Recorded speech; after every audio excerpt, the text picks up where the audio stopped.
¿Qué tal? Muy buenos días. Ya estamos de regreso en nuestra segunda emisión de Noticias. Muchas gracias por acompañarnos en este martes 5 de octubre de 2021. Un gran día para todos ustedes. Les deseamos que tengan muchos éxitos en todas las actividades que emprendan este día. Y como todas las mañanas, ya estamos listos para llevar la información a sus hogares. ¿Sí o no, Andrea? Así es, Marisabel. Amigos, ¿cómo están? Muy buenos días. Qué gusto saludarlos. Hace frío en la capital, así que por favor abríguese mucho y esté prevenido porque se esperan lluvias para horas de la tarde. Así que ya sabe, ¿tu cafecito? Aquí está. Esa es.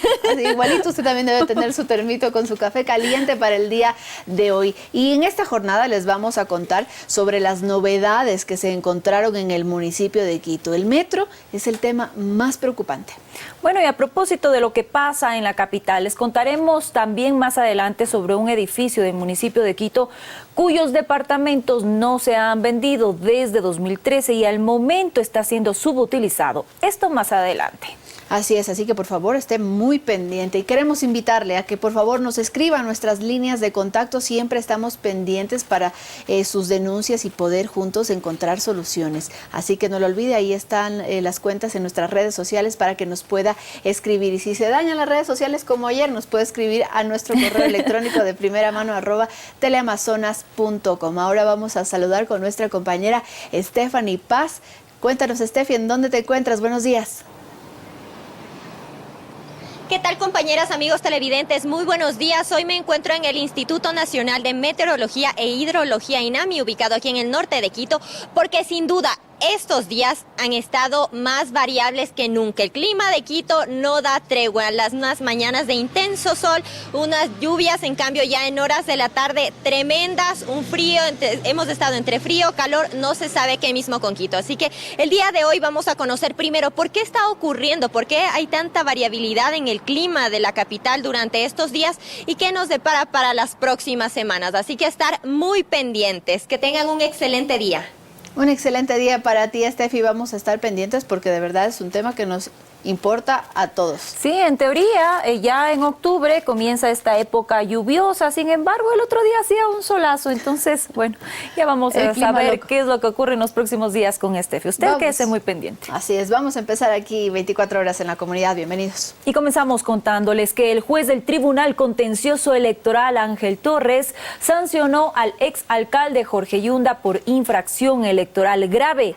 Le suspendió los derechos de participación durante 3 años y le ordenó pagar $20,000. Además, multó a la jueza María Belén Domínguez.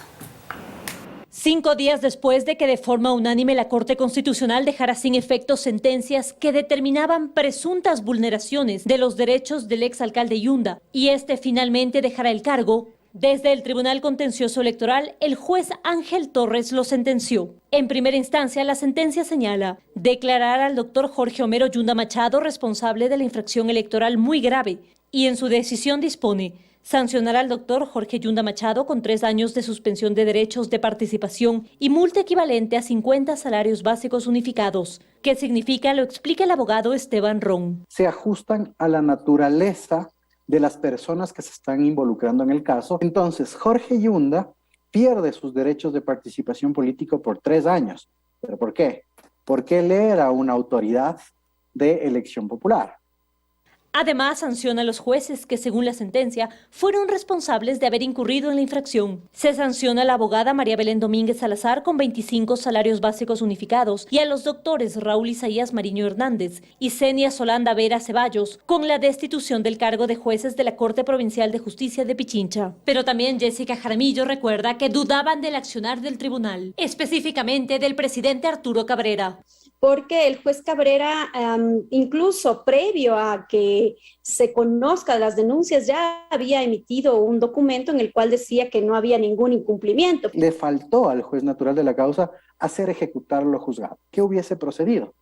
Que si yo tengo una sentencia o una resolución con fuerza y efectos de sentencia, se utiliza la fuerza pública para dar cumplimiento a la misma. El juez de primera instancia dispuso que el expediente se remita a la Fiscalía General del Estado para que se investigue el presunto cometimiento de delitos. El exalcalde aún podría apelar. Y esto subirá a conocimiento del Pleno del Tribunal Contencioso Electoral. Justamente podría resolver que se sanciona nuevamente con de 2 a 4 años de inhabilitación política. Son 3 días justamente para hacer el ejercicio del derecho de apelación. Después hay un plazo intermedio indeterminado. De ratificarse la sentencia, Jorge Yunda tendría sanción política acorde a su infracción en el campo político. En Quito, María Gracia Acosta, 24 horas. Con una serie de retrasos se desarrolló el cuarto día de audiencia del juicio en contra del exalcalde de Quito, Jorge Yunda, y 13 personas más por el delito de peculado. Durante los testimonios recogidos, un perito contable expuso un perjuicio para el municipio de 2,2 millones de dólares. Con 2 horas y media de retraso se desarrolló el cuarto día de juicio en contra del exalcalde de Quito, Jorge Yunda, y 13 personas más dentro del conocido caso Pruebas del Municipio. 1 hora por el retraso del tribunal y 1 hora y media más en la que se resolvió una solicitud de 2 de las defensas, que buscaba dejar por fuera al 6º testigo presentado por Fiscalía. Se trataba de un perito contable que, según la defensa del representante de la empresa Salumed S.A., Juan Vinelli, Felipe Rodríguez, realizó la experticia varios días después de concluida la instrucción fiscal. Y el día 116 recién se les ocurre pedir el peritaje contable para ver si hubo peculado o no, el cual llega después de que se cierra la instrucción fiscal, es decir, llega 20 días después de que ya no se podía ingresar nada. Por unanimidad, el tribunal dio paso al testimonio, pues aseguró que eso ya había sido analizado en la etapa preparatoria de juicio. Porque solo la práctica del informe dentro de tiempo nos permite a nosotros contradecir, derecho que nos fue negado cuando se presentó más de 20 días tarde. La perito contable, por su parte, dijo que tras el análisis del contrato para la adquisición de las pruebas para la detección de COVID-19, se halló un perjuicio para el municipio de 2,2 millones de dólares. En el contrato de externalización, ninguno. La defensa de la empresa oferente insiste en que se entregó más de lo estipulado. Salumed repuso 50,000 adicionales y al final entregó 150,000. Y en el acta de terminación del contrato únicamente le pagaron o se reconoció la entrega de 88,500. Confío en la justicia y en la ciencia. Sin embargo, según el fiscal provincial de Pichincha, Alberto Santillán, se dio un incumplimiento del contrato que estipulaba adquirir pruebas PCR y lo que realmente se entregó fueron pruebas RT-LAMP, cuya sensibilidad, de acuerdo a ciertos peritajes, no llega al 70%. En Quito, Daniela Valencia, 24 horas. Con el tiempo en contra y a pocos días de reasumir el cargo, Santiago Guardera se encontró con varias novedades. En un breve análisis realizado sobre la situación del municipio, manifestó que el metro es el tema que más le preocupa por la falta de gestión. Ya cumpliendo agenda en su nuevo despacho, el alcalde de Quito, Santiago Guarderas, nos recibió este lunes para conversar de algunos temas que le preocupa y que se ha encontrado después de realizar un breve análisis a la situación del municipio. Poner la casa en orden después de una gran farra que han tenido 2 años es difícil.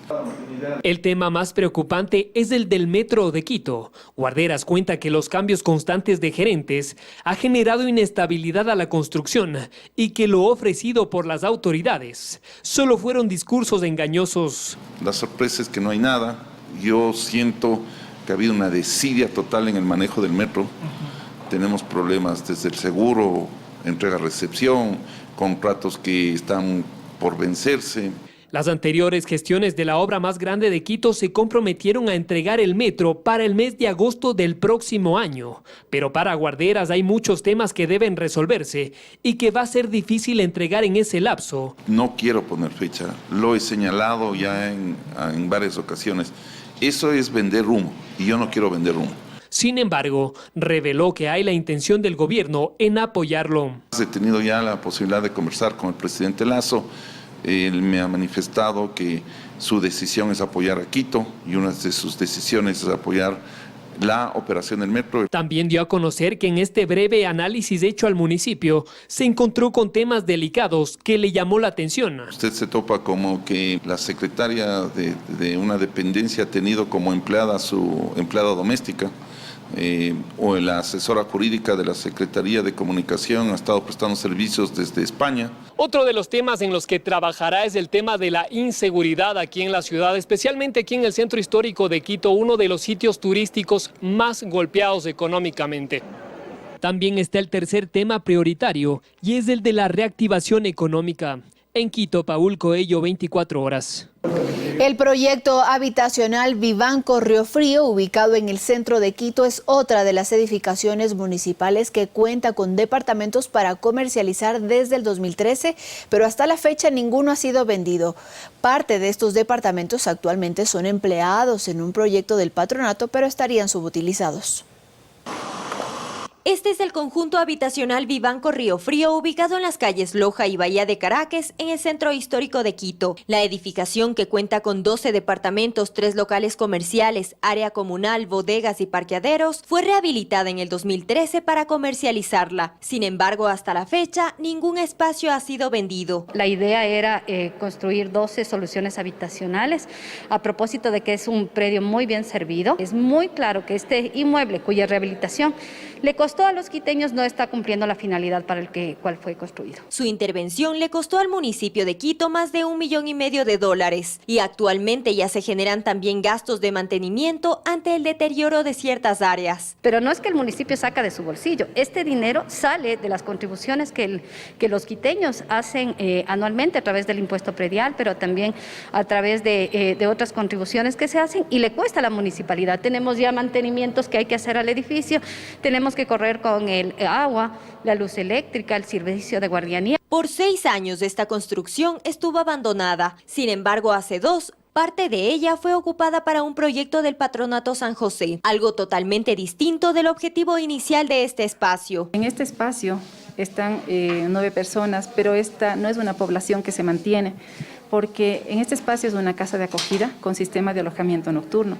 En este caso, las personas van ingresando de acuerdo a la necesidad para ser derivadas. Fernando Carrión, urbanista, afirma que uno de los principales problemas que tiene el Cabildo es que no cuenta con una entidad para el manejo de vivienda, y esto hace que las construcciones no cumplan con su objetivo. Incluso las propias unidades de vivienda que han sido producidas, pongamos los casos, el Bicentenario o Victoria, no hay quien los administre ni por lo tanto pueda ponerles a funcionamiento. Y la otra cosa es que el Instituto Metropolitano de Patrimonio ha caído en una crisis muy fuerte. Hoy día, desgraciadamente, no tiene ni capacidad de gestión ni recursos suficientes como para enfrentar la problemática del centro histórico. Desde el Instituto Metropolitano de Patrimonio, entidad encargada de esta edificación, insisten en que no han podido comercializarla porque la Ley Orgánica de Cultura impide vender bienes patrimoniales. El inmueble, cuando más se deteriora, es cuando está sin uso. Entonces, no están abandonados, pero están sin uso. Entonces, sí, esperamos realmente, seguimos haciendo las gestiones para que se reforme en la ley. A decir de las autoridades, esta infraestructura está subutilizada y creen que si no es posible venderla por un tema de normativas, debería al menos servir para arrendamiento. En Quito, Estefaní Paz, 24 horas. Ahora les contamos que comerciantes del Comité del Pueblo en el norte de Quito colocan cintas en las veredas para evitar la proliferación de las ventas ambulantes. Solo en la calle Jorge Enrique Garcés hay 250 vendedores autónomos. Cansados de la gran cantidad de vendedores informales que se apuestan a lo largo de la calle Jorge Enrique Garcés en el Comité del Pueblo en el norte de Quito, algunos dueños de los locales colocaron cintas y cuerdas en las veredas para evitar que regresen. Son unos puestos realmente demasiado exagerados y uno pasa o tiene que correr el riesgo de que el carro le atropelle algo porque no hay espacio, no hay veredas. El malestar de algunos comerciantes y ante las denuncias por inseguridad desde varias entidades municipales, se realizaron operativos la semana pasada para retirarlos, pero ellos vuelven. Incluso han comenzado a tomar medidas para colocar puestos definitivos. Aseguran que necesitan trabajar. Sentimos vulnerados nuestros derechos al libre trabajo y por eso estamos aquí en pie de lucha. No han podido mandarnos a la casa, más bien nosotros permaneceremos aquí hasta que nos dé solución en la municipalidad. Fabiola, quien tiene una peluquería en la zona, dice que ella apoya a los vendedores informales, pero pide que se realicen controles para mantener el orden. Es mentira que por los comerciantes hay delincuencia, es mentira. Yo estoy de 9 de la mañana a 9 de la noche. Soy una persona viuda que aquí me paro 6 de la tarde, no hay un policía. Por su parte, dirigentes barriales exigen la reubicación de los informales al mercado del Comité del Pueblo, ya que ahí hay decenas de locales desocupados. Costó al municipio alrededor de 5 millones de dólares, pues hagamos uso de ese espacio. Invitar también a la ciudadanía de que efectivamente las compras las hagamos en ese sitio adecuado para expender, sobre todo lo que son verduras, frutas y ese tipo. Para conocer si continuarán con estos operativos o las nuevas medidas que tomarán las nuevas autoridades de seguridad del municipio, solicitamos una entrevista, pero hasta el momento no tenemos una respuesta. Fernanda Ceballos, 24 horas. Moradores de Huangopolo, al suroriente de Quito, no están conformes con el alza de pasaje de la cooperativa de buses interparroquial Termasturis. Ellos protagonizaron una manifestación y cerraron un tramo de la avenida Intervalles. ¡Fuera Termasturis! ¡Fuera Termasturis! Son ya 5 días consecutivos en que moradores de Huangopolo, al suroriente de Quito, cierran la Intervalles a la altura de esa parroquia como forma de protesta al incremento de la tarifa de transporte autorizada por la Secretaría de Movilidad tras cumplir parámetros de calidad. Y todos estamos en estas jornadas de lucha y no vamos a dejar mientras el nuevo alcalde tome cartas en el asunto. De acuerdo a los usuarios, el servicio no ha mejorado. Y somos tratados mal, a veces no nos, porque de Nacional ya viene lleno, de Quito ya viene, y no nos coge a la gente de Huangopolo. Esta cooperativa interparroquial que brinda el servicio en La Merced, El Tingo, Huangopolo y Alangasí tiene autorización para el incremento de su valor de acuerdo al tramo en el que se movilice la ciudadanía. Pero los usuarios aseguran que los cobros son excesivos. Entonces vemos que la relación de la subida es del 70 hasta el 80% de este precio. No son los precios fijados para toda esta ruralidad. Este cierre vial afecta a los dueños de los locales de Huangopolo que viven del turismo. Entonces, lo único que se quiere, señor, trabajo. Que haya trabajo para todos y que no haya ningún problema, ningún desliz ni nada. Desde la cooperativa Termasturis, vía telefónica, aseguraron que cumplen con lo establecido por la Secretaría de Movilidad y que están abiertos a que se realice una fiscalización. Para conocer qué medidas tomarán desde esa entidad municipal ante esta protesta, intentamos comunicarnos con ellos y seguimos a la espera de una respuesta. Fernanda Ceballos, 24 horas. Son las 7 de la mañana con 54 minutos y a esta hora es momento de llamar a la wincha de Teleamazonas para conocer cuál es la restricción vehicular para hoy. No se vayan a olvidar, tienen en pantalla la información y no pueden circular los vehículos cuyas placas terminan en los dígitos 2, 3, 4 y 5 desde las 7 de la mañana hasta las 7 de la noche. Con 58 minutos ya estamos de regreso con más noticias. El nuevo director del Servicio de Atención a Privados de Libertad reconoce que aún no se ha podido retomar el control total de la cárcel regional del Guayas ni de la penitenciaría del Litoral. Pese a la vigencia del estado de excepción, se siguen reportando novedades. ¿Realmente se ha retomado el control de las cárceles? Este fin de semana varios hechos han dejado ver que no. En la cárcel regional del Guayas, 4 heridos fue el saldo de un enfrentamiento con armas de fuego. Grupos tácticos de la policía y de las Fuerzas Armadas tuvieron que intervenir. Horas después, en Quito, otra novedad. De la cárcel del Inca, 4 privados de libertad se fugaron tras romper una pared y descender ayudados por una cuerda artesanal. 2 ya han sido recapturados. El nuevo titular del SNAI, Bolívar Garzón, prefiere ser cauto. Dice que hay control porque no se han reportado nuevos hechos de sangre, pero de inmediato admite que ese control no es total. Podría asegurar que más del 90% tenemos el control. Y mientras lo decía, ocurría esto. Privados de libertad se paseaban sin problemas por los techos de la cárcel regional del Guayas, muy cerca de un punto de vigilancia. Posiblemente son PPLs que suben a las terrazas a hacer aseo, no sé, voy a averiguar. A casi una semana de la peor masacre registrada en las cárceles del país, Garzón dice que se percibe una tensa calma, que le han pedido a los reos que cesen las hostilidades y que en sus manos está cumplir con la ejecución de un plan para enfrentar la crisis carcelaria. Para disminuir el hacinamiento, por ejemplo, están en análisis 2.000 indultos y el otorgamiento de beneficios penitenciarios. Pero el sistema judicial aún tiene represadas cerca de 5.000 prelibertades. Se ha reconocido además la escasez de jueces de garantías penitenciarias. En Guayas, por ejemplo, solo son 5. En el caso de las repatriaciones, en la mira del gobierno está devolver a sus países de origen a 3.300 reos.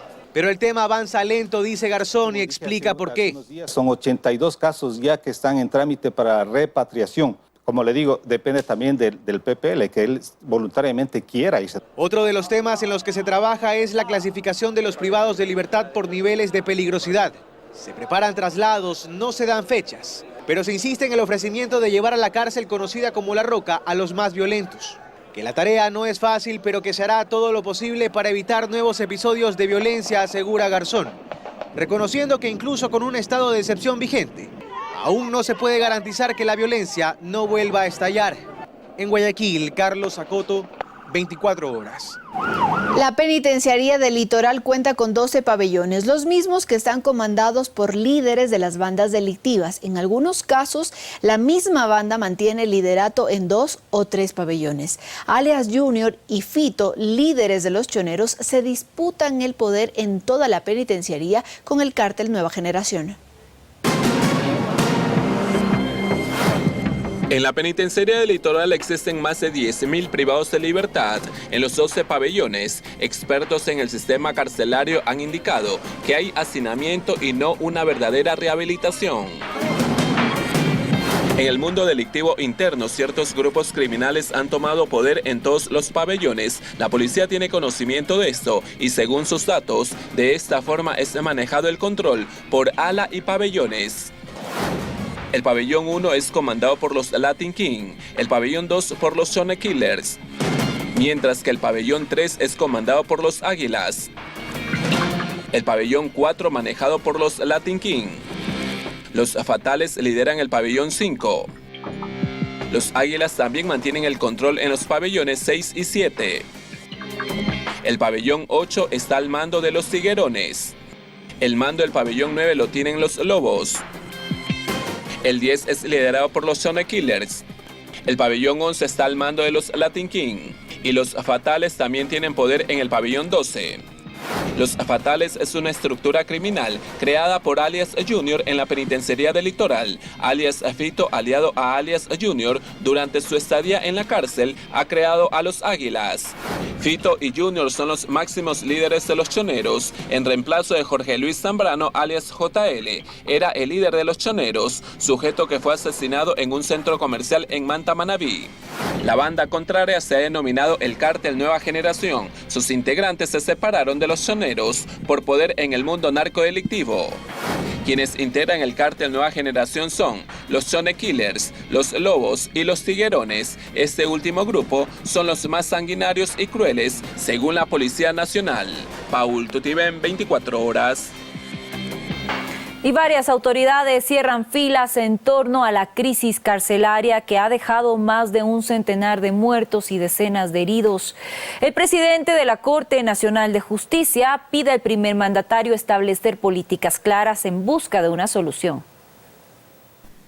El presidente de la Corte Nacional de Justicia, Iván Saquicela, reconoce la competencia y responsabilidad del gobierno y del Servicio de Atención a Personas Privadas de la Libertad en el control de las cárceles del país. No obstante, la masacre ocurrida hace una semana en la penitenciaría del Litoral y la crisis carcelaria en general demanda propuestas en todo el sistema. 1, reformar el reglamento de rehabilitación social para poder ser más eficientes. 2, incrementar el número de jueces de garantías penitenciarias. Y 3, es donde se debe invertir. Debe trabajarse en un sistema informático para poder digitalizar la información de todas las personas privadas de la libertad. El pasado 30 de septiembre, Saquicela envió un oficio al presidente Guillermo Lasso y allí muestra gran preocupación por la situación carcelaria. Cuenta además que previamente se instaló una mesa de trabajo con el Consejo de la Judicatura, la Fiscalía, Defensoría Pública, Secretaría de Derechos Humanos y la SNAI, y allí se elaboró un documento con propuestas. Y por ello pide que este documento sea conocido y discutido en la próxima reunión del Consejo de Seguridad Pública del Estado. Lo cierto es que uno de los caminos sugeridos es necesariamente la descongestión de las cárceles. Se habla de la repatriación de presos y hasta el indulto para otros, pero el impacto sería menor. Aproximadamente es un 5% de lo que nosotros hemos podido inteligenciar de la información. Es muy poco de momento. Es muy poco. Otro de los caminos de solución estaría en manos del Consejo de la Judicatura, pues hay falta de despacho y falta de jueces de garantías penitenciarias. ¿Problema de jueces o un problema de leyes? De ambos tipos. Por ahora es el control. Naturalmente es lo emergente, es lo urgente. Pero luego tiene que existir rehabilitación social. Lo cierto es que ahora llueven las propuestas. No obstante, las soluciones, en el mejor de los casos, serán de mediano plazo. La crisis carcelaria es ahora una prioridad. En Quito, Fausto Yepes, 24 horas. 95 cuerpos de los 119 reos asesinados en la penitenciaría del Litoral fueron entregados a sus familiares, mientras que 107 han sido identificados. Al resto se les aplicará el cotejo de perfil genético. La mañana de este lunes, un policía leía los nombres de los últimos cuerpos que han sido identificados. Para los que estaban en ese momento en la carpa que se instaló dentro del laboratorio de criminalística, no eran los nombres que estaban esperando. Rosa aguarda noticias de su sobrino. Él fue capturado en mayo pasado con 20 gramos de marihuana. Dice que no está en la lista de los heridos y en la penitenciaría no le dan información. Sí, a mi hermano para que haga los trámites, nada más acompañarlo. Cuando supo de lo ocurrido, Lorena viajó desde Esmeraldas. Desde entonces permanece aquí. Ya el cuerpo de su hermano fue identificado. Ahora solo espera que lo entreguen para darle sepultura. Me llamaron ahí el día viernes, pero lo encontramos ya desfigurado, no se lo reconoce, decapitado, todo eso. Hasta ahora, de los 119 reos asesinados, 107 han sido ya identificados, la mayoría por las huellas dactilares. 9.99% de efectividad, que son los cuerpos, por no decir el 100%. Y lo mismo que han sido ratificados por los familiares una vez en la entrega. A los cuerpos que todavía no han sido identificados se les aplicará el cotejo de perfil genético. Obtener resultados a través de esta práctica puede tomar incluso semanas. El Servicio Nacional de Atención Integral a Personas Adultas Privadas de la Libertad y Adolescentes Infractores finalmente envió a Criminalística la lista de los PPL. Pero hay algo que no concuerda. El universo es amplio y en la morgue solo faltan 12 cuerpos por identificar. Al momento nos han pasado un listado que todavía es grande, pero nosotros ya solamente tenemos 12 personas en nuestro proceso de identificación. Joana Ramos, 24 horas. Se realizó el traslado de personas privadas de libertad desde Guayaquil a la cárcel de Turi en Cuenca. Estos traslados serían temporales, sin embargo, la situación preocupa, pues según el director del centro, no se tiene el control de todos los pabellones. Desde fuera se observa relativa calma en la cárcel de Turi al sur de Cuenca. Sin embargo, lo que informó el director del centro dejó inquietos a muchos. Ingresar ahí es poner en riesgo, para mí costaría vidas. Es decir, no se tiene el control de todos los pabellones. Yo no puedo mentir, soy una persona honesta y transparente en las cosas. Es un tema ya que tenemos que trabajar conjuntamente con las diferentes organizaciones, tanto de la Policía Nacional, Fuerzas Armadas, para eso son estos estados de excepción. La preocupación es mayor, más aún al saber que durante el fin de semana fueron trasladados 3 reos de la cárcel de Guayaquil. No es algo permanente, sino es algo temporal para garantizar la vida de los PPLs. El alcalde de Cuenca, tras la declaratoria de estado de excepción, ya tenía sus sospechas. Pero yo me ratifico que esa declaratoria no sea un pretexto para que nuevamente se trasladen personas privadas de la libertad al Centro de Rehabilitación Social de Turi. Lo que se teme por acá es que se repita lo ocurrido a inicios de año, en el mes de febrero, donde fueron cruelmente asesinados 34 PPLs. ¿Qué estamos haciendo con los que ya tenemos al interior? ¿Cuáles son los procesos de rehabilitación social? En todo caso, se ha reforzado la seguridad en el centro, sobre todo en los exteriores. Alerta máxima en todo lo que en este caso, la seguridad del recinto. En Cuenca, Iván Rodríguez, 24 horas. Como parte de los acuerdos entre los reos y el director del Centro de Privación de Libertad Cotopaxi número 1, se retomaron las visitas familiares en el centro carcelario. Las visitas se desarrollan con las debidas normas de bioseguridad y el control minucioso en los distintos filtros. Desde hace más de 2 meses fueron suspendidas las visitas a las personas privadas de la libertad en el CPL Cotopaxi número 1. Estas se retomaron luego de varios diálogos entre los privados de la libertad y el director del centro. En esa reunión que mantuvimos con los voceros, se indicó y se socializó a aquellas personas que no han visto a sus seres queridos por cerca de 90 días, tengan la oportunidad de reunirse con su familia, pues también son seres humanos y necesitan ver a su esposa, necesitan ver a sus hijos, necesitan ver a sus familiares. En el primer filtro, los uniformados validan en el sistema el registro de los visitantes. Los familiares visten ropa que los identifique y deben pasar un sinnúmero de filtros para poder avanzar. Con esta vestimenta, blusa blanca y pantalón jean, ¿sí? Y generalmente con pantuflas o zapatillas, ¿no? Porque ahí podemos nosotros visualizar mejor en las cámaras. Querer hacer algo fuera de lo normal, entonces automáticamente se cortarán y se suspenderán las visitas. El Centro de Privación de la Libertad Cotopaxi cuenta con varios pabellones. Las autoridades han programado las visitas en una primera ronda para toda la población carcelaria. Comenzamos con la etapa de mínima, que son alrededor de 1.600 PPLs. Posteriormente vendrán el resto de etapas y finalizaremos la primera ronda, se podría decir, del cronograma. Una vez que han pasado todos, se programará la nueva visita. Al final del día, una persona fue trasladada hasta una casa de salud como parte del proceso investigativo, ante una sospecha de los uniformados encargados de los filtros de control. Una persona que se le llevó hasta el hospital para sacarle unas placas dio positivo en el momento de la revisión del CAN, entonces las llevaron para allá para verificar qué es lo que lleva en sus cavidades. En Cotopaxi, Juan Pablo Toro, 24 horas. Ahora les contamos que delincuentes intentaron asaltar a una mujer en los exteriores de una entidad bancaria en el centro de Guayaquil. Una vendedora ambulante resultó herida luego del cruce de balas entre un policía y los sacapintas.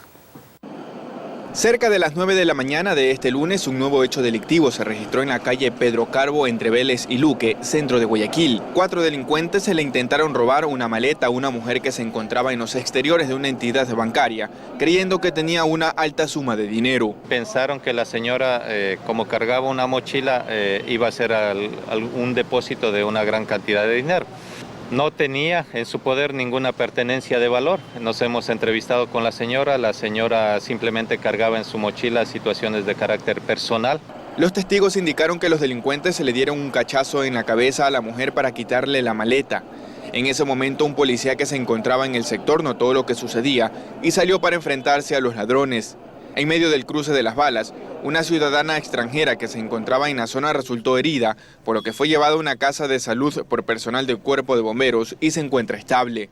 Los 4 antisociales, al ver la presencia del funcionario policial, salen en precipitada carrera con sus motos. Producto de este enfrentamiento, una de las personas que seguramente transitaban por aquí sale herida, pero se encuentra estable. Ella ha sido trasladada a una casa de salud. Los sospechosos huyeron en varias motos, por lo que no hay personas detenidas por el momento. El tránsito vehicular fue suspendido varios minutos en la zona, mientras los agentes realizaban las pericias correspondientes. Isaac Jacome, 24 horas. Y más de 3 toneladas de droga fueron decomisadas por la Policía Nacional. El alcaloide estaba oculto en una vivienda situada en una urbanización en el kilómetro 19 de la vía Guayaquil-Daule. Ocultas en maletas y cajas de cartón que llenaban 2 habitaciones enteras. Así estaba la droga que personal de antinarcóticos de la policía y fiscalía encontraron. Más de 3,5 toneladas de clorhidrato de cocaína. El centro de acopio, una vivienda ubicada en una urbanización en la vía Daule, a pocos kilómetros del complejo carcelario. Este lugar es muy estratégico ya que se encuentra a pocos metros del centro de privación de libertad acá de la zona 8, donde encontramos munición de alto calibre, el cual teníamos información iba a ser ingresado a estas instalaciones. Toda una mercadería que trataba de confundir, usando logos de redes sociales, marcas de celulares y aplicaciones de películas. Un botín valorado en millones de dólares. La cantidad de sustancia sujeta a fiscalización tiene un valor en el mercado de $6.222.000 y el precio en Europa es de 186.660.000. Pero el alcaloide no fue lo único que los agentes encontraron al interior del domicilio, que estaba deshabitado cuando se desplegó el operativo. $1.285 munición 5.56, 444 cartuchos calibre 5.56. Un nuevo golpe al narcotráfico luego de 3 meses de investigaciones, que al momento no deja detenidos. Sin embargo, con este procedimiento, ya suman 5 toneladas de droga, incautadas solo este fin de semana en la ciudad de Guayaquil. Vanessa Robles. ¿Después de la vacunación, qué? Es la pregunta que sigue estando vigente con las cárceles incendiándose. Altos niveles de inseguridad y la devolución de un proyecto que, según el presidente, cubría su principal plan de gobierno. 5 días han pasado desde que el CAL no dio paso a la megaley y aún no se conoce qué decisión tomará el Ejecutivo. No existe un horizonte claro. No existe una estrategia política post-vacunación. Mientras, la ministra de Gobierno asegura que hacer que el proyecto pase por el Ministerio de la Ley, pese a que juristas dicen que es inconstitucional, es una opción. Una falta de línea argumental del gobierno, donde los voceros lanzan lo que en ese momento se les ocurre. Lo que se muestra es más bien desesperación de parte del gobierno ante un escenario que se vuelve cada vez más complejo. Y es que el gobierno camina sin una estrategia política, sostienen estos dos analistas. Está consumiendo ya parte fundamental de su capital político que le dio un más que eficiente proceso de vacunación. Lo que se demuestra es, lamentablemente, mucha inexperiencia. Y me refiero a mucha inexperiencia no solo por la gente que está acompañándole en la elaboración de estos proyectos de ley y que normalmente provienen de esta Fundación Ecuador Libre, sino también de políticos que, aunque son de larga trayectoria, como la propia ministra de Gobierno, son políticos que durante 20 años salieron de la esfera pública. Por lo que creen que la posibilidad de una consulta en un momento como este de alta incertidumbre, más la publicación de los Pandora Papers, está cerrada. No veo por parte del Ejecutivo la suficiente operación política con todas las bancadas que debe primar. Por lo tanto, están ciegos. Y como están ciegos, cuando van caminando y se encuentran con un montón de baches, no saben cómo enfrentarlos porque no tienen la información necesaria. Y por eso se vuelve muy reactiva la política del gobierno, como estamos viéndolo con las cárceles. Pero hay otras opciones. Cambiar el proyecto y volverlo a enviar. O la muerte cruzada. Para ambos, esta última opción no sería favorable para Guillermo Lasso, pues requeriría de una gran destreza política que el gobierno ha demostrado no tiene. Aunque ambos creen en las buenas intenciones del primer mandatario y en los deseos que tenía de convertirse en presidente. Me parece que él ha logrado el objetivo que se propuso, que es llegar a la presidencia. Otra cosa es lograr gestionar un gobierno en un país que tiene tantas crisis y que está enfrentado a una sindemia.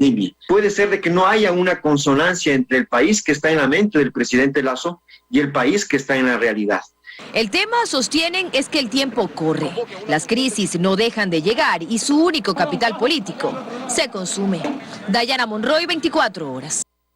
El presidente de la República, Guillermo Lasso, se pronunció anoche sobre la aparición de su nombre en los denominados Pandora Papers, una nueva filtración de archivos que fue entregada hace casi 2 años al Consorcio Internacional de Periodistas de Investigación. El primer mandatario aseguró que es uno de los pocos líderes que cumplió la ley. Uno de los pocos líderes que cumplió la ley al deshacerse de sus inversiones. Por eso mismo pude ser candidato a la presidencia de la República. ¿De dónde sale el dinero de aquellos políticos que satanizan a quienes creamos emprendimiento y oportunidades? ¿De qué viven? ¿Y para qué será que quieren regresar al poder? 8 de la mañana con 41 minutos. Seguimos con más y en otro tema. Vamos a constatar con Fernanda Ceballos la situación actual en la avenida Intervalles. Te damos el paso, Fer, coméntanos por favor. Sabemos que hubo algunas protestas por el aumento del pasaje. ¿Está cerrada todavía la vía? Compañeras, amigos televidentes, muy buenos días. Es el 6º día en el que permanece cerrada la vía Intervalles a la altura de Huangopolo, pues los moradores de esta zona se oponen al alza del pasaje de la cooperativa Termas Turis, que luego de cumplir varios de los requerimientos pedidos por la Secretaría de Tuvieron el permiso para el incremento de la tarifa. Nosotros estamos con uno de los dirigentes para que nos cuente más detalles sobre esta medida que están tomando. No están conformes, no permiten tampoco el paso de los vehículos, sin embargo la ciudadanía necesita movilizarse. Sí, buenos días mi señorita. Justamente nosotros desfogamos en cada intervalos de 15 minutos desfogamos a todo el tránsito que se queda, digamos, de intermedio de la vía Intervalles. No es que estamos tapando en su totalidad, como usted bien dice, aquí la protesta es en contra de la cooperativa Termas Turis y en contra de la ordenanza. Si bien es cierto, nosotros hemos presentado una propuesta para que se ajusten los precios que dan esta ordenanza, la cooperativa ha hecho caso omiso.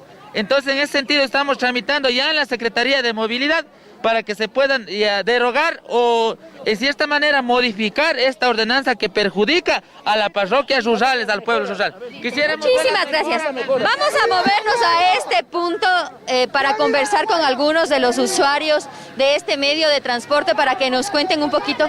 ¿Cuál es su nombre, mi señor? Pablo Zavala. No le dejan pasar. No dejan pasar, todos trabajamos en el Nacional.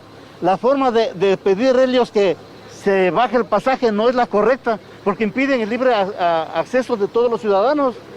Hay formas para reclamar. Cuéntenos, ¿usted ha visto mejoras en las unidades de transporte? ¿Se está cobrando más de lo establecido o se está cobrando más? Están cobrando más, el 50% más. No es lo correcto, pero tampoco es la forma correcta de reclamar. ¿Cuánto le están cobrando? 45 desde el Triángulo Nacional. Antes, ¿cuánto le cobran? 30 centavos. Sin embargo, esta alza del pasaje está autorizada por la Secretaría de Movilidad. Bueno, nos indican que está autorizado, ¿no? Nos indican, no ha sido público, pero no es la forma. Nadie está en contra de la protesta, pero no es la forma. Necesita ir a su trabajo, mi señor. Todos los pasajeros y toda la gente necesitamos. No puede impedirnos ir a trabajar. Estamos de acuerdo. Muchísimas gracias.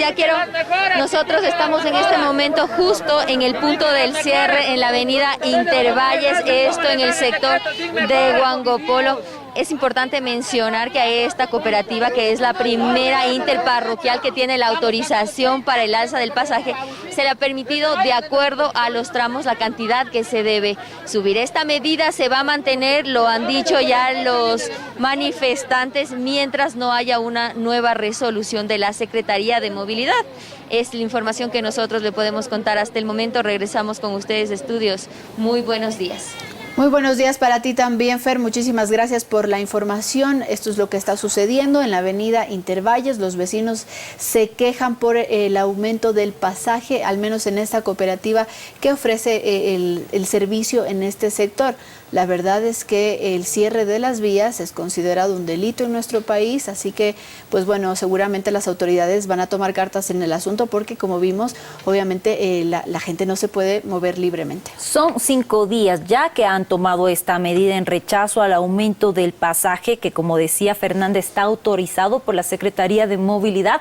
Tal vez sí, no hubo la socialización necesaria con las personas, con los usuarios, pero justamente son los usuarios los que no tienen que pagar las consecuencias. Esta no es una medida adecuada. Por favor, extendemos el llamado para que las autoridades acudan al lugar, conversen, abran un diálogo para explicar cuál es la situación de la tarifa de este medio de transporte, pero como decíamos, este no es el camino. O sea, los usuarios no tienen por qué pagar los platos rotos, tienen el derecho a movilizarse libremente y, como tú lo mencionabas, esto es considerado un delito. Entonces, por favor, esperamos que las autoridades vayan de inmediato, puedan acudir y dar una solución a Tomamos información nacional. Moradores de un barrio alejado de la ciudad de Macas encontraron cartones con medicina caducada que sería del Ministerio de Salud Pública. La Fiscalía ya inició una investigación, mientras las autoridades de salud comunicaron que tomarán medidas para dar con los responsables.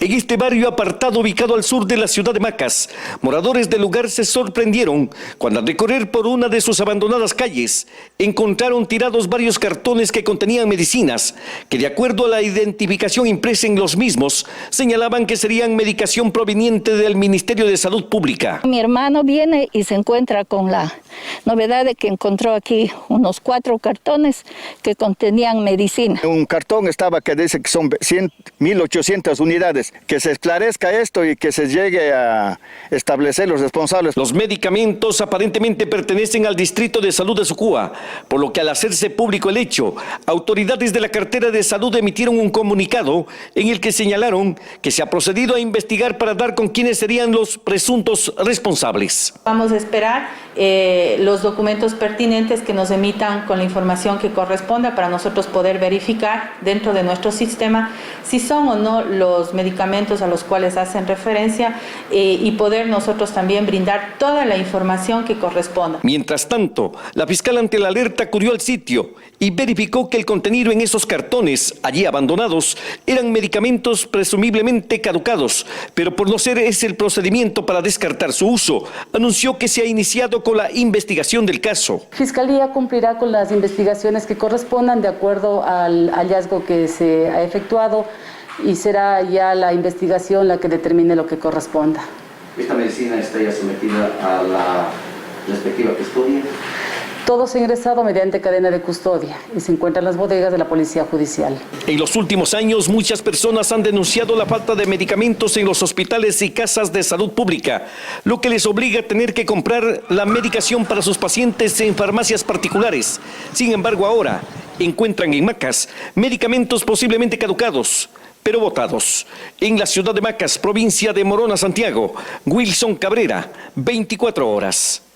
Desde el 1 de septiembre, el Hospital Eugenio Espejo de Quito dejó de atender a pacientes COVID para retomar la atención de otras patologías. Sin embargo, la falta de medicamentos e insumos impide que se retomen operaciones urgentes. Después de afrontar la etapa más dura de la pandemia, ahora el Hospital Eugenio Espejo de Quito se enfrenta a otra dura realidad, la falta de medicinas e insumos. Así lo dieron a conocer este lunes los médicos del centro. Tenemos secuelas.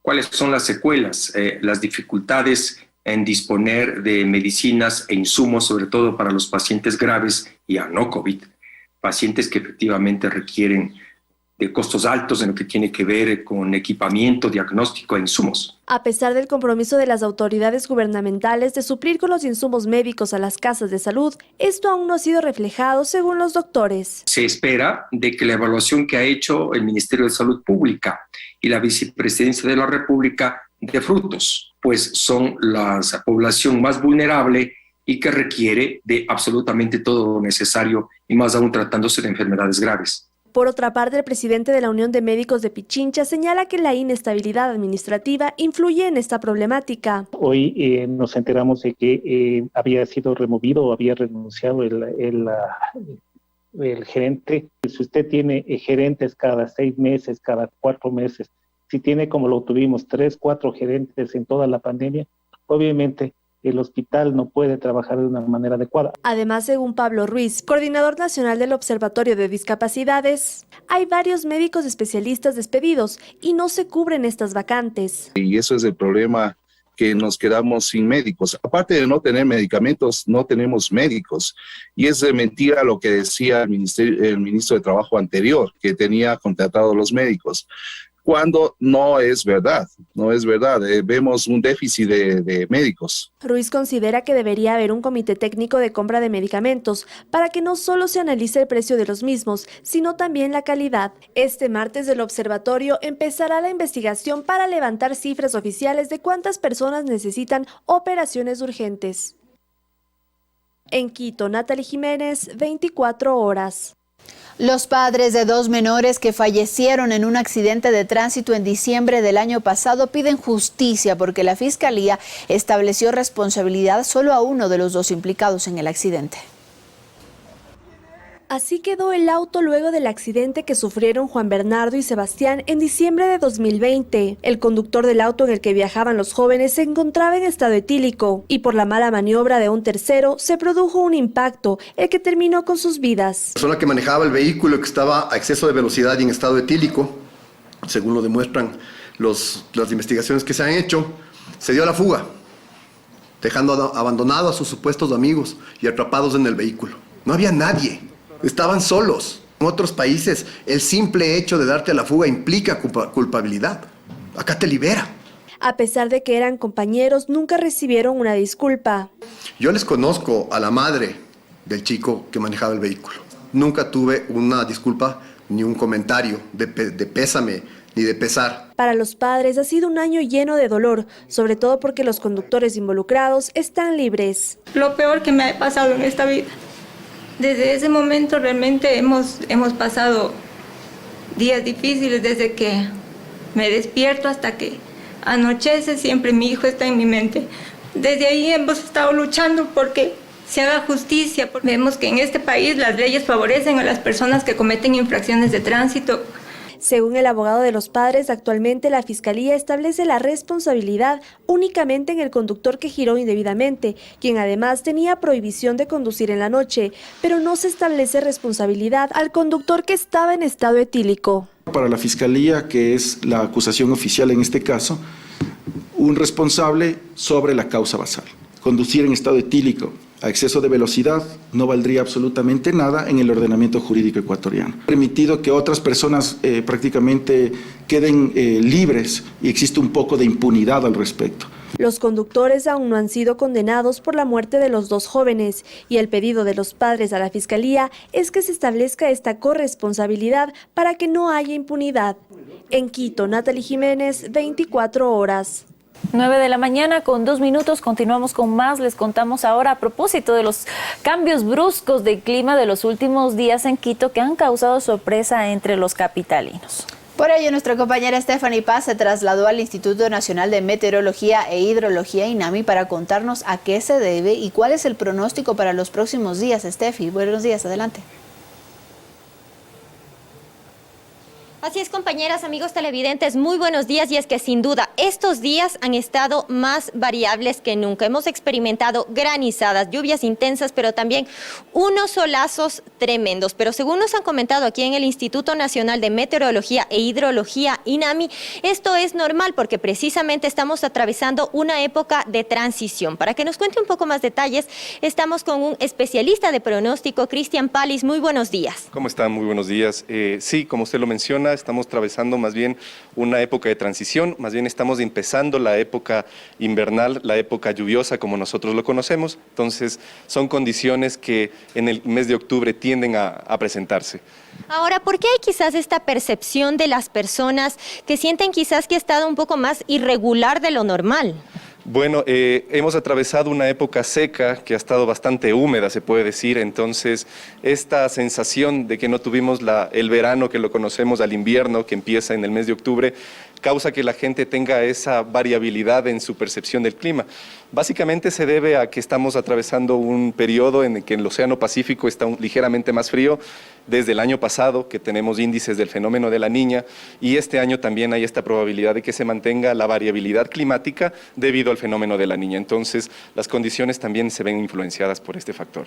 Y estamos ingresando al invierno entonces. ¿Qué se espera para octubre, noviembre y diciembre, que generalmente son conocidos como meses de época fría? Así es, bueno, se espera de que se mantengan de manera general el sol en horas de la mañana, en horas de la tarde la lluvia. Sin embargo, hay que tener cuidado porque el fenómeno de la Niña causa mucha variabilidad.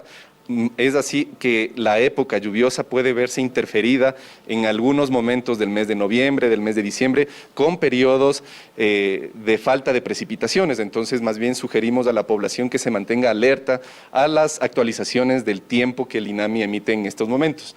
Perfecto, finalmente ahora sí, presten mucha atención, lo que todos queremos saber, ¿cuál es el pronóstico del clima para estos próximos días? El día de hoy se ha reducido la probabilidad de lluvia para la región interandina, el día de mañana se incrementa, entonces el día de mañana que la gente tenga más cuidado. La región amazónica mantiene las precipitaciones las próximas horas, además que la región litoral en la costa, el incremento del viento se sentirá en los próximos días, además también una sensación un poquito de frío, sobre todo para el perfil costero, en donde pasará nublado. Perfecto, muchas gracias. Bueno, compañeras, amigos televidentes, ustedes ya lo han escuchado, entonces los próximos meses, octubre, noviembre y diciembre, se va a mantener así el clima. En las mañanas un intenso sol, mientras que en las tardes podremos experimentar unas intensas lluvias, así que es mejor estar preparados para todo. Su protector solar, pero también su paragüitas por si las moscas. Con esta información regreso con ustedes, compañeras de estudio, que nos tienen más noticias. Muy buenos días. Buenos días, Steffi. Muchísimas gracias por tu reporte. Importante lo que nos mencionas. Vamos a tener sol y vamos a tener frío. Entonces, como dijo Steffi, por si las moscas, usted saque su chompita, saque su paragüitas y no se olvide del protector solar también. Exacto. Para el solazo de la mañana. Sí, porque si no, y las fuertes lluvias, así que abríguese, ya sabe, el cafecito bien caliente. Hoy yo vine con pupera, así que me tengo que bajar por el clima de Quito. Pero sí trajiste chopa, ¿verdad? Sí traje chopa y traje paraguas también. Pero vine con la pupera por el sol. Bueno, mi André y amigos, bienvenidos a esta tercera emisión del noticiero. Arrancamos con la información de lo que ocurrió ayer en las redes sociales. André, yo en serio me di cuenta qué necesidad del WhatsApp. ¿En serio? O sea, era con mi ¿No jefa. descansaste? No, necesitaba el WhatsApp. Necesitaba el Instagram. También el Instagram. Pero lo cierto es que sí, todas estas redes como el WhatsApp, el Instagram y el Facebook, además de otras redes sociales, sufrieron este lunes una caída mundial. Las redes sociales de la corporación de Mark Zuckerberg dejaron de funcionar en todas las versiones móviles y de escritorio. Así es. Y al menos el 74% de la población permaneció sin esta comunicación digital por más de 6 horas. Este lunes usted ha reiniciado su teléfono varias veces o incluso ha tenido ganas de lanzarlo contra la pared al no poder conectarse a sus servicios de mensajería o a las redes sociales.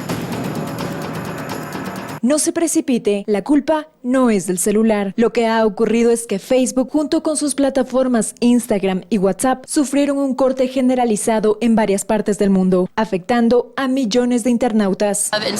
A mí me encanta Instagram, es la aplicación que más uso, especialmente para mi trabajo, así que profesionalmente es un paso atrás. Las compañías en cuestión emitieron un comunicado señalando que están trabajando para solucionarlo. Tenemos constancia de que hay personas que están teniendo problemas para acceder a nuestras aplicaciones y productos.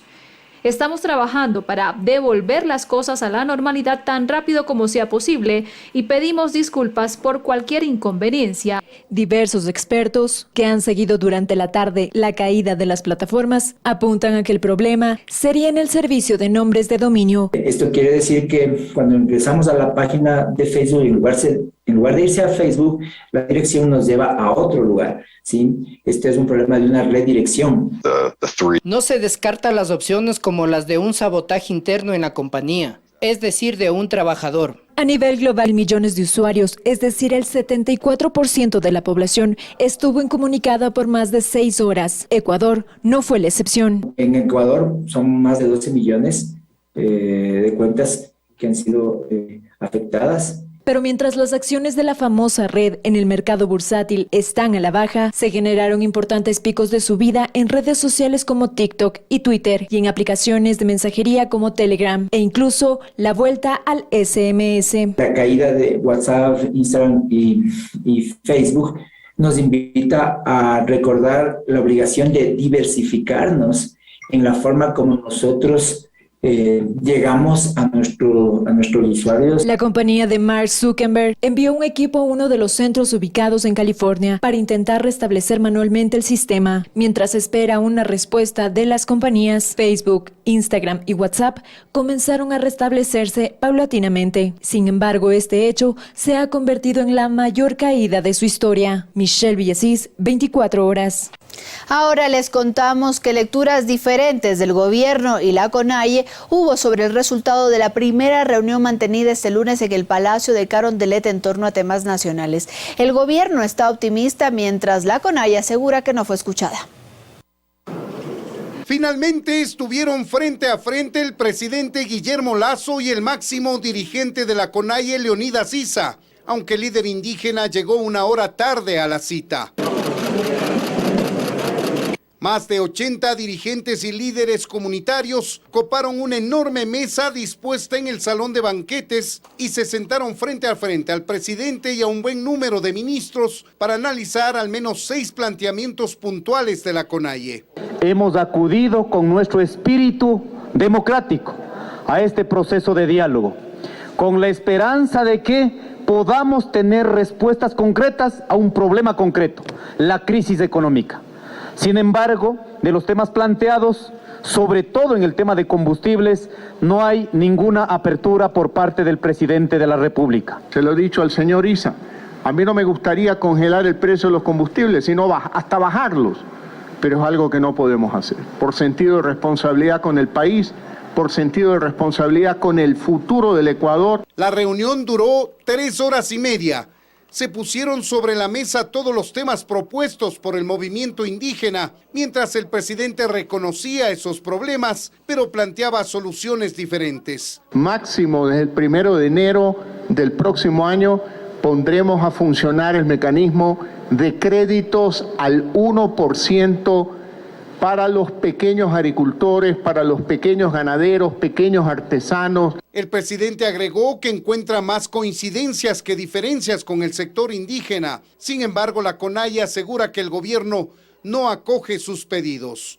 Inmediatamente convocamos a la Asamblea, al Consejo Ampliado de la CONAIE y daremos a conocer al país y al gobierno nacional. Algunos dirigentes indígenas criticaron a su máximo líder Issa por copar una agenda que no abarca todas las necesidades, dijeron. El gobierno sostiene que se debe seguir conversando. Desde nuestro punto de vista ha sido una reunión productiva. Esperamos que esto continúe con mesas temáticas e ir resolviendo los temas que hoy, por obvias razones, en una reunión de 2 horas, no podemos agotarlos todos. En Quito, Freddy Paredes, 24 horas. En otras noticias, arrancó la campaña Todo Campeón se vacuna para niños menores de 5 años que no hayan recibido las vacunas no COVID. El Ministerio de Salud Pública pretende vacunar a 160,000 menores a nivel nacional. Desde esta semana, los menores de 5 años empezaron a recibir la vacunación regular no COVID-19, que estaban desabastecidas a nivel nacional. Así lo confirma el viceministro de Salud y Gobernanza, José Roales. Lo que sí encontramos nosotros al llegar al Ministerio de Salud es un desabastecimiento de alrededor de 9 vacunas del esquema regular. Los infantes ya pueden recibir el biológico para prevenir enfermedades como el sarampión, neumococo, rotavirus, fiebre amarilla, polio, difteria, varicela, entre otras.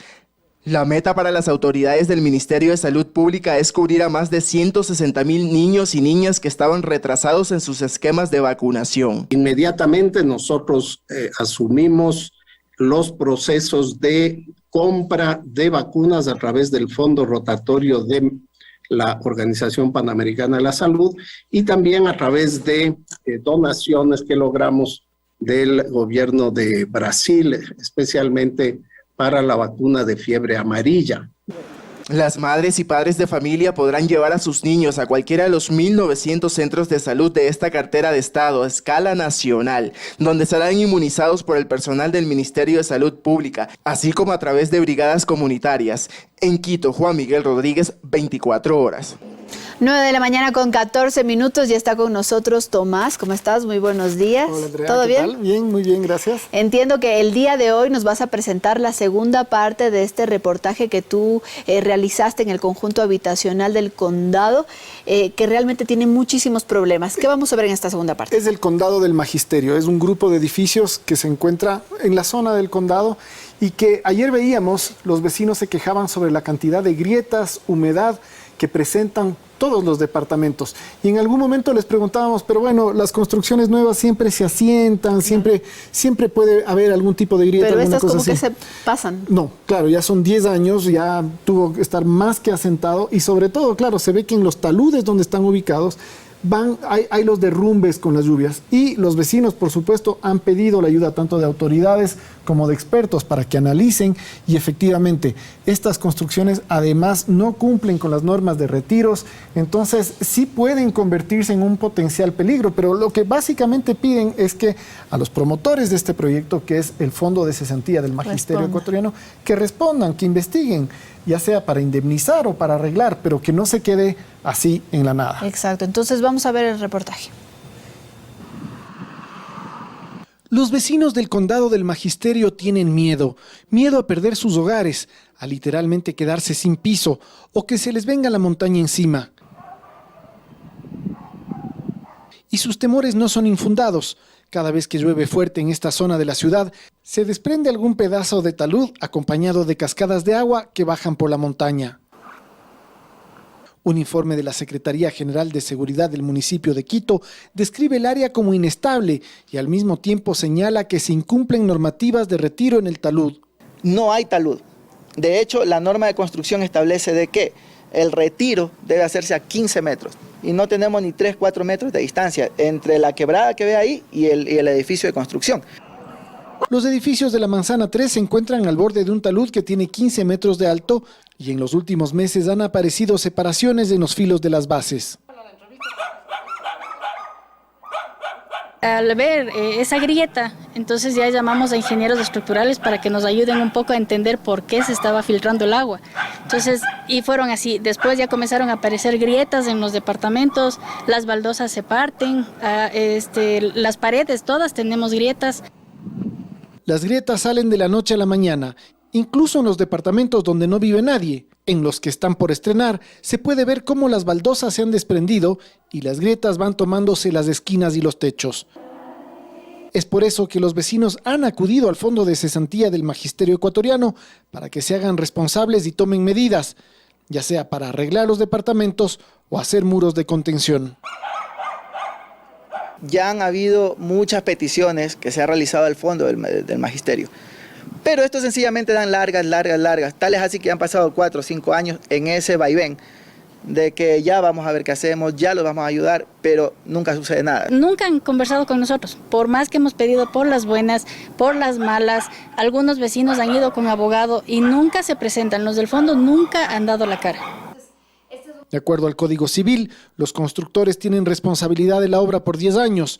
Los vecinos creen que en el fondo están haciendo tiempo para que cualquier arreglo se endose a los actuales propietarios. Si yo vendo, pasan los 10 años, pasa ese lapso de tiempo y si le pasa algo a la persona que yo vendí, me cae a mí el juicio. O sea, ahorita yo tengo que reclamar con un juicio al fondo, que ellos me vendieron, pero esa responsabilidad después se traspasa a mí el rato que yo venda, entonces no puedo hacer nada, tengo que reclamar mis derechos. El abogado Tufiño no entiende cómo, a pesar de los sendos informes realizados por expertos y por la propia Secretaría General de Seguridad del municipio, este año se le otorgó la licencia de habitabilidad al proyecto. Uno de los permisos que más llama la atención es un permiso de habitabilidad, que es lo que pues sencillamente le permite en este caso al Fondo del Magisterio seguir dando en venta departamentos. ¿Y si los podrán vender? En el estado en que se encuentran, difícil que alguien se atreva a vivir allí, mientras los que sí invirtieron y ven que su bien se cuartea en pedazos, quieren respuestas y sobre todo quieren intervenciones certeras que garanticen que su hogar no se va a caer. Tomás Chufardi, 24 horas.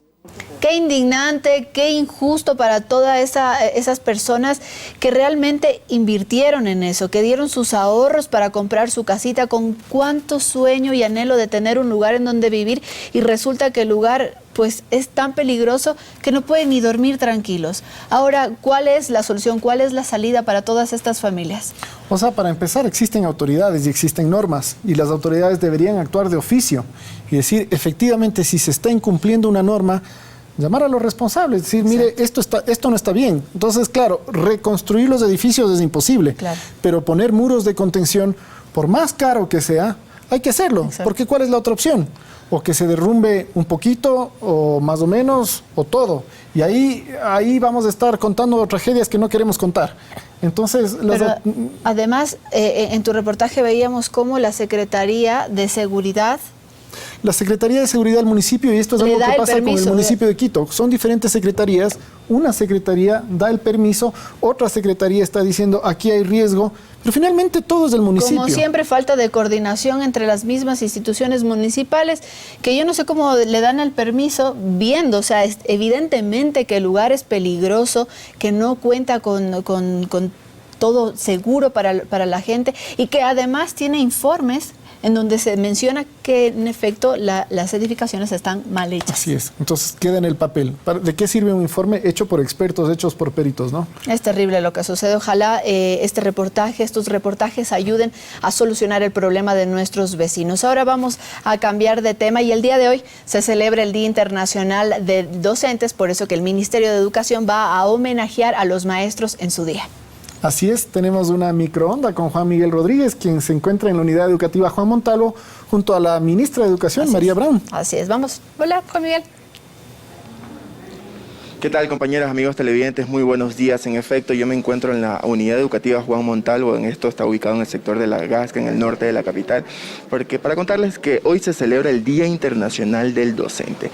Para hablar un poco más de este tema, nos acompaña la ministra de Educación, María Brown. Muy buenos días. Muy buenos días a todos. Así es, el día de hoy nos encontramos aquí para celebrar, hacer un homenaje a los docentes del país en el Día Internacional del Docente, el Día Mundial del Docente, una celebración a la que nos unimos todos los países del mundo. Y este año el tema es los docentes en el corazón de la recuperación educativa. Ministra, ¿cuántos docentes se van a manejar el día de hoy acá?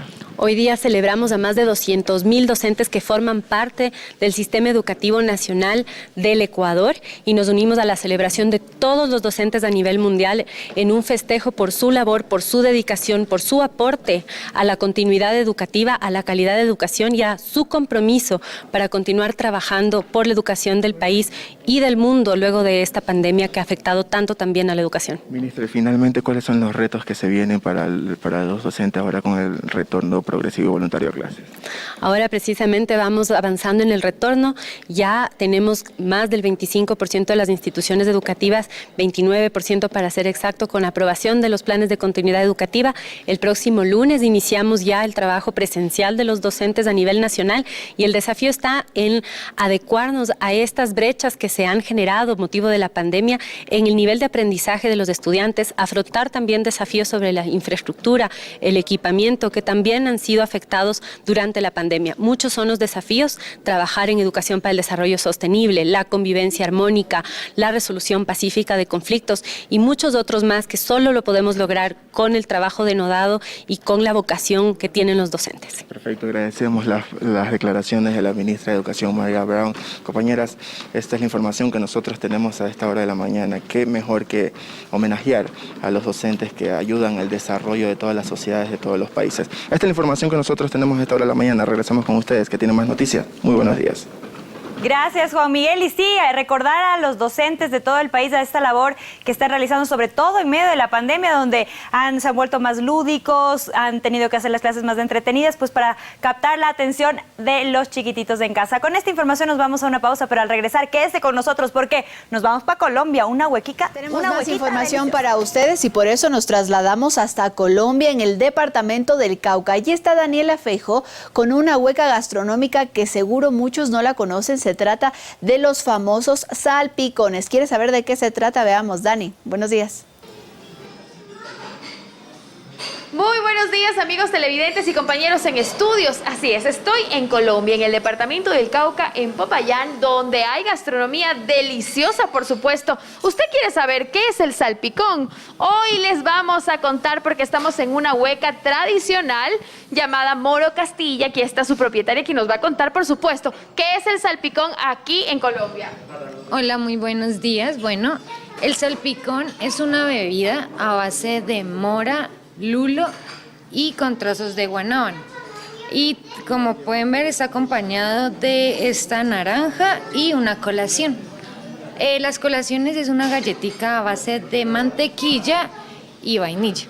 ¡Qué rico! ¿Por qué son tan famosos los salpicones? Dicen que por ahí la naranja le da ese cítrico delicioso, como granizado. Claro que sí, es muy famoso ya que hace más de 200 años este producto pues se hace acá en la ciudad de Popayán.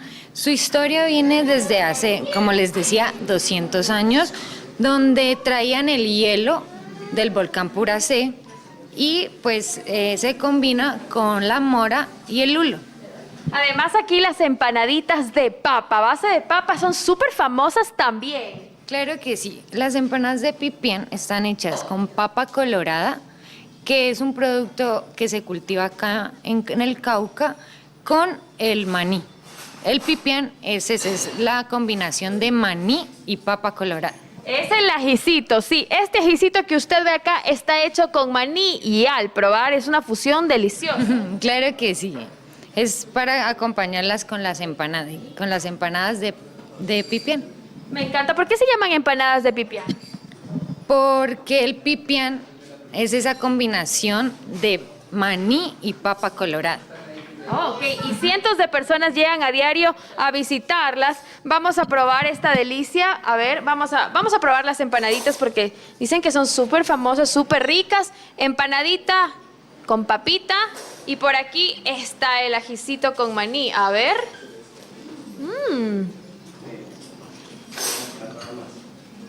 Delicioso, delicioso, delicioso. Yo voy a continuar recorriendo más lugares maravillosos aquí.